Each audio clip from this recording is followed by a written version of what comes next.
आज के समय चाइना विश्व के सभी ताकतवर देशों को आंखें दिखा रहा है सिर्फ और सिर्फ अपनी सैन्य पद्धति के दम पर। और इस सैन्य पद्धति को वो और मजबूत करने की फिराक में जुटा हुआ है। साथ ही साथ सुप्रीम लीडर बनने के बाद राष्ट्रपति शी जिनपिंग ने सशस्त्र बलों को युद्ध जीतने के लिए एडवांस टेक्नोलॉजी से लैस करने का संख्या बल बढ़ाने पर जोर दिया। जिस तरह हिंदुस्तान के अंदर सबसे ज़्यादा संख्या पूरे विश्व में, उसी तरह चाइना भी अब यही करना चाहता है, 2 कॉपी करना चाहता है इंडिया का। दुनिया की सबसे बड़ी सेना पीपुल्स लिबरेशन आर्मी 3 लाख नए सैनिक भर्ती किए जा रहे हैं इसमें।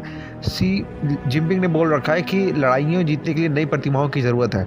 चीन के अजयी राष्ट्रपति बन चुके हैं शी जिनपिंग पीएलए के एक 3 दिवसीय कार्यक्रम में शिरकत करने के दौरान उन्होंने कहा कि अब युद्ध जीतने के लिए नई प्रतिभाओं की ज़रूरत होगी।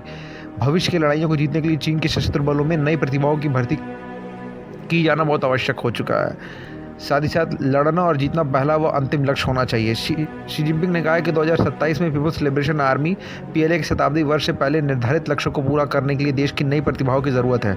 शी जिनपिंग ने कहा है कि लड़ने और जीतने की क्षमताओं को मजबूत करना सेना का पहला और अंतिम लक्ष्य होना चाहिए। उन्होंने सैन्य कर्मियों की आधुनिक जीतने की क्षमता में सुधार के लिए तकनीकें में सुधार का आह्वान किया है। उन्होंने प्रथम श्रेणी के सैन्य स्कूलों के निर्माण और प्रथम श्रेणी के सैन्य कर्मियों के प्रशिक्षण में तेजी लाने का काम के बात भी की है।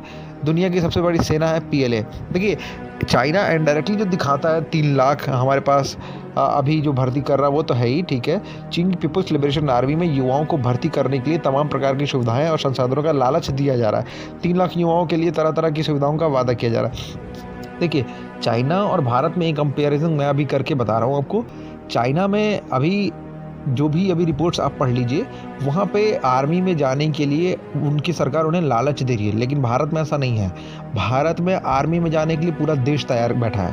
पूरे लड़के सुबह उठ के दौड़ रहे हैं, सुबह उठ के वर्कआउट कर रहे हैं सिर्फ और सिर्फ आर्मी के लिए। 4 बजे बंदा उठ के मेहनत कर रहा है सिर्फ आर्मी के लिए, और बिना किसी लालच, बिना किसी लाला पेट के। और अगर उसको सैलरी ना मिले तब भी वो उस पैशन प्रोफेशन में काम करेगा क्योंकि उसे देश प्रेम है। लेकिन चाइना में ये चीज़ बहुत कम देखने के लिए मिलती है। 2012 में कम की गई थी सैनिकों की संख्या चीन की। दरअसल शी जिनपिंग ने तो 2012 में राष्ट्रपति बनने के बाद सेना में सुधार के नाम पर कई फैसले लिए थे। इसमें से पीएलए की सैनिकों की संख्याओं को 3 लाख कम कर दिया था।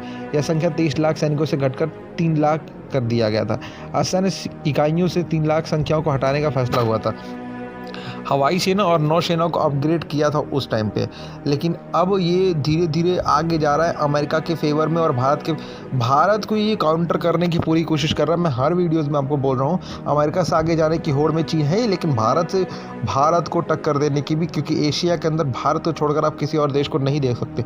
दरअसल चीनी राष्ट्रपति शी जिनपिंग ने लक्ष्य 2027 पर काम करना शुरू कर दिया। इसके अंतर्गत पीएलए को शताब्दी वर्ष से पहले एक आधुनिक लड़ाकू बल और 2050 तक संयुक्त राज्य अमेरिका के बराबर एक विश्व स्तरीय सेना में बदलना है।